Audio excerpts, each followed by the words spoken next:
How's everyone doing? Today I have a horror Blu-ray collection update with 5 pickups, and if you've seen any of these, definitely let me know what you think of them, and let me know which one of these is your favorite. Leave me those comments down below. First up is the 4K release for Scream 3, directed by Wes Craven. Let me know what your favorite Wes Craven directed movie is. He's directed some all-time classics. And 2 that I think are underrated, if you can consider any film underrated in his filmography, would be Deadly Blessing, which I think is a really awesome one. Great cast in there. And it had a twist at the end that was utilized in another popular slasher movie. So that one actually came first, but I feel like the other one gets all the notoriety. And I definitely recommend Deadly Blessing. Huge recommendation there. He also directed Deadly Friend. A couple of different Deadly movies right there. But I also think Shocker is underrated with Horace Penker and then Peter Berg, who went on to become a great director. All the best Mark Wahlberg movies are Peter Berg movies, those ones where it's, at least from action performance-wise, Boogie Nights probably be, number one. But for his actual acting, Peter Berg was able to bring the best out of Mark Wahlberg, and it's all the based on true story movies. But I digress. Back to this one, the third in the franchise right here. Let me know what your favorite sequel in the Scream franchise is. I feel like this is one of those franchises that just needs to end. Fast and the Furious as well. There's a bunch where it's just, beating a dead horse at this point. The last one was just horrendous. I feel like it was a really missed opportunity too, because they could have done so much with the New York City setting. And I remember they were just like, hyping it up like nobody's safe. But yet all these people were getting stabbed and shot like multiple times, just lived through it. It was ridiculous to me. I did like the previous one a bit better. Same directors there, but this one to me is, I guess, one of the better ones. Scream 2 is my favorite in the whole franchise. But I remember this one, it's the stab film and people are getting murdered on set, and they're going there, and I've got Liev Schreiber, Patrick Dempsey, Jen McCarthy, Parker Posey in here. So it's an interesting cast, and of course you have the rest of the cast here too. Nev Campbell's back. I wonder if we'll see Nev Campbell back, because there's going to be an eventual Scream 7, but yeah, if you are a fan of the franchise, let me know what you thought of Scream 6. Because to me, I think that might be my least favorite in the whole franchise now. And I feel like I'm in the minority in thinking that, because I did see a lot of positive reviews for it, which kind of blew my mind. I know it's all subjective, but I'm looking forward to revisiting this one. It's been a while, and checking out the special features and the new transfer for this one. And there is a steelbook release for it too from Paramount. But next up is Insidious: The Red Door. Speak of another franchise that I saw, the first one was good. I saw I think this is the 5th one in the franchise. The Last Key, I thought that was terrible. And that one got a lot of positive reviews too. So this one has, I guess, apparently the original cast here. This one's the directorial debut of Patrick Wilson. Which is interesting. He's also doing The Nun 2 coming out soon, which I actually thought the first Nun movie wasn't bad. One of the better Nun horror movies out there. And I've seen a bunch of really bad, low budget ones, some Italian ones. But yeah, this one, it seems like it's going to be very derivative. They're going back into the further, deeper than ever before. And they have to go into the Red Door, demons. And I'm just expecting a lot of the same. And I feel like the last couple ones in the franchise just fell a bit flat to me, were too derivative, a bit convoluted as well. But Patrick Wilson, I remember him way back in the day. He started a movie with, at the time, had Ellen Page, now Elliot Page, called Hard Candy. And it's interesting because the very next movie that he did was called Little Children. Had Jackie Earle Haley in there. And both of those movies have somewhat of a, kind of twisted subject matter with certain characters. But it's just interesting that he did those movies back to back. But both are really good movies, actually. Kind of a tough subject matter, though. But he is a really good actor. I'm not a fan of The Conjuring outside the first one. I like the first Conjuring movie, but the second one is one that everybody seems to love, and I just couldn't stand that one. I just remember thinking it was so formulaic and predictable. The room with the crosses, of course, they're all going to turn upside down. They push the little toy into the teepee thing, gets pushed back out, of course. And then the scene with him singing the Elvis song, it felt so out of place. I feel like so many people say that's their favorite in the franchise. When I think of him, I think there's a whole bunch of, Watchmen as well. There's one, I think it was called Zipper, which I thought it was actually really good movie too, portrayal and performance from him. But I think of Conjuring 2 now just because it annoys me so much. So many people seem to love the heck out of that one. And for me, it was my least favorite in the franchise, least favorite in the whole Conjuring universe, in fact. Even the Annabelle movies, I'll take over that. But I feel like I'm the only one that feels that way. But I have low expectations for this one. I'm going in, I'm going to temper my expectations, maybe it'll, be better than expected. But the trailer didn't really do it for me. But I feel like I've seen all the rest. I got to check that one out. And you do have some special features in here. And this is from Sony. Let me know what movie series you think needs to end, but also a series that you think needs more in the franchise, either more sequels or it didn't have a sequel altogether, but it deserves one. Next up is one that I'm really excited for, and it's Wolfman's Got Nards. I have seen it before, but I'm happy to add it to the collection. It's a documentary on Monster Squad, which was one of my all-time favorite movies growing up as a kid. Still one of my favorites. Just a classic, and that line is probably my favorite in the whole movie. Let me know what your favorite scene from Monster Squad is. Directed by Fred Decker, who also did Night of the Creeps, and co-written by Shane Black. I remember him from a bunch of different movies. Kiss Kiss Bang Bang, Nice Guys. He was also in The Predator as Hawkins. But this is directorial debut here from Andrew Gower, who played Sean in Monster Squad. But it's just basically, a love letter to the movie. If you're a fan of Monster Squad, I would definitely recommend checking out Wolfman's Got Nards. Great documentary, giving you some behind the scenes information and talking to different, people involved with the film. And again, the director here was in the movie. So just talking about the fandom of it and everything like that. And just how it's been able to be so popular for so long. It became, a classic. And I love the heck out of it. So I just thought this was a really good one. I think if you're a fan of Monster Squad, you'll enjoy this documentary. So definitely happy with this one. And this is from Gravitas Ventures. And there is the disc. It's like one of those, burn on demand discs right there. And I feel like that's, people talking about Best Buy and not selling physical media anymore. I feel like that was a long time coming. I feel like that's going to be happening with Target too. I've been saying this for years. A lot of companies that, were doing like limited releases, that's going to be the market now. It's going to be a lot of ones doing like, burn on demand or manufactured on demand, MOD, there you go.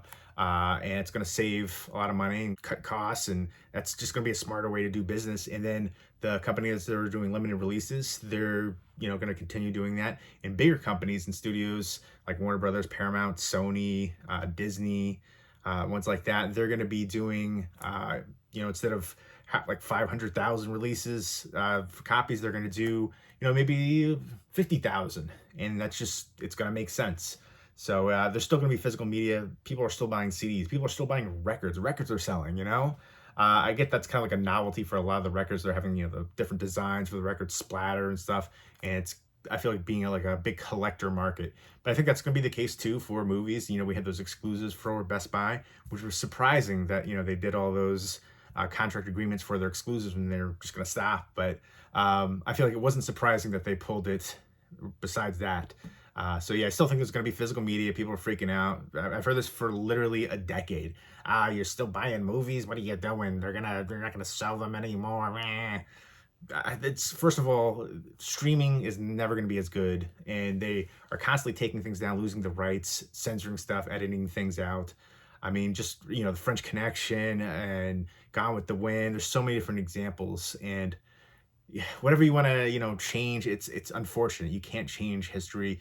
It's a reality of the times, and it reflects that. And, it's just one of those things where it's inevitable. Things are continuing to be, the cancel culture taken down and edited, and it's unfortunate. And so that's why I'm always going to be physical. And then recently, too, there was an outage for the internet here for my smart TV. Couldn't get on, and luckily it was only like a couple hours here, but my girl's family down and like 45 minutes away, they had an outage for like the whole day. Pretty sure they do have a DVD player, but not a Blu-ray player.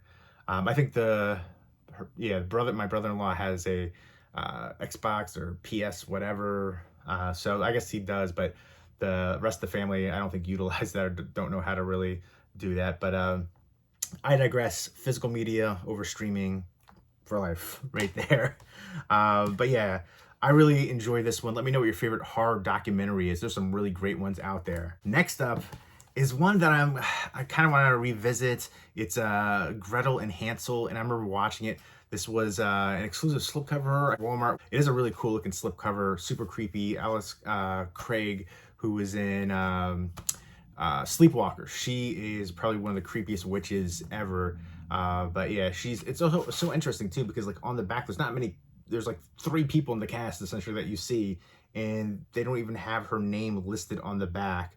They have Sophia Lillis, who is the young actress in here. She was in the new It movies. But yeah, Alice Craig was so good in this one. Sleepwalkers is an awesome one for me. I remember loving that one as a kid. Mick Garris, but the cats. So this is the Hansel and Gretel story, but just kind of very surreal, very creepy imagery, great cinematography, but it just falls a bit flat for me.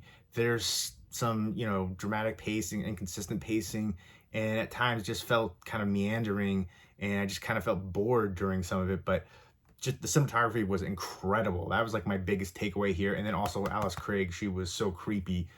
So I want to revisit this one, but I do love that slipcover too. Pretty awesome. I got this one off of eBay. Does look like it has some sticker residue at the top, but I want to say it was a Walmart exclusive. And this is directed by Osgood Perkins, the son of Anthony Perkins. Obviously, thinking from Psycho, but he was actually a tremendous actor, Anthony Perkins.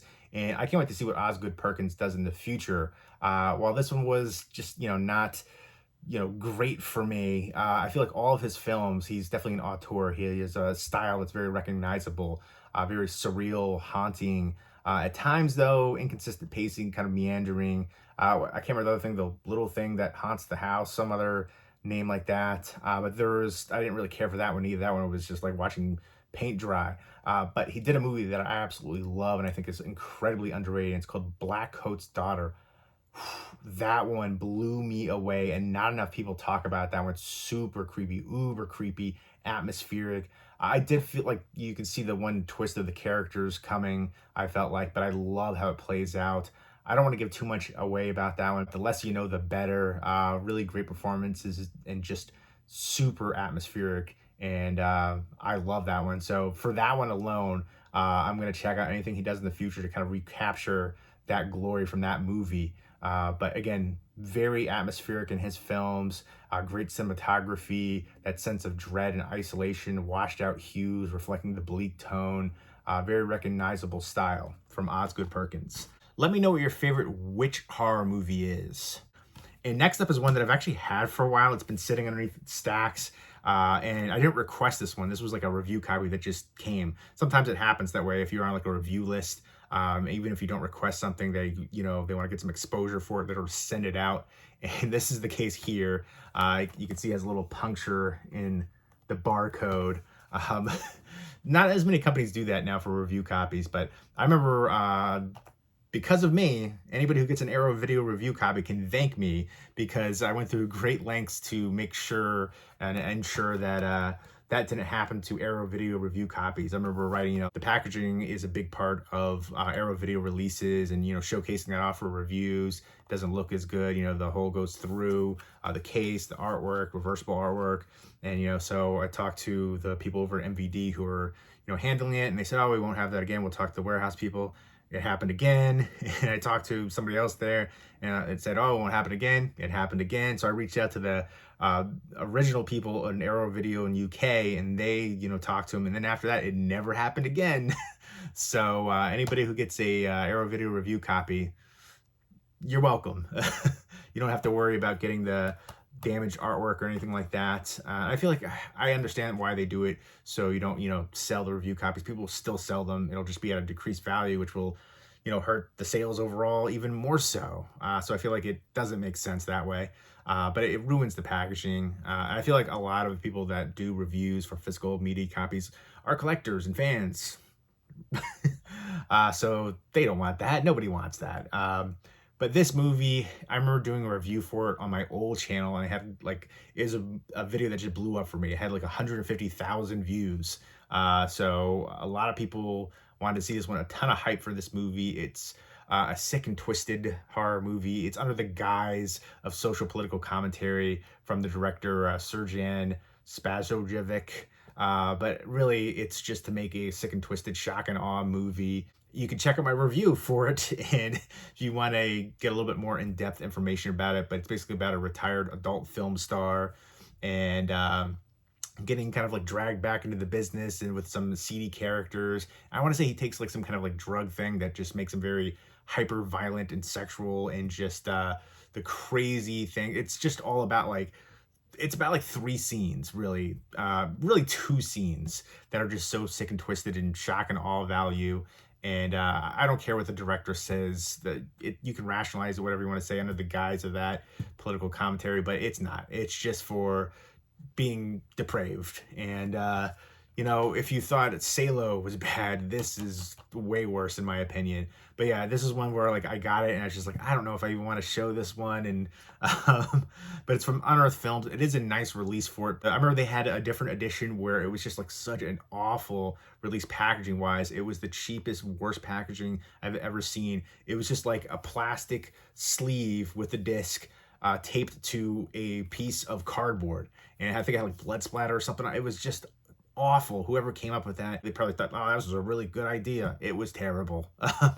But yeah, so Serbian Film. Let me know what the most shocking horror movie you ever saw was. But there you go. Those are my 5 horror Blu-ray pickups. Let me know if you've seen any of these and what you think of them, and let me know which one of these is your favorite. Leave me those comments down below, and I hope everybody's doing well. Take care.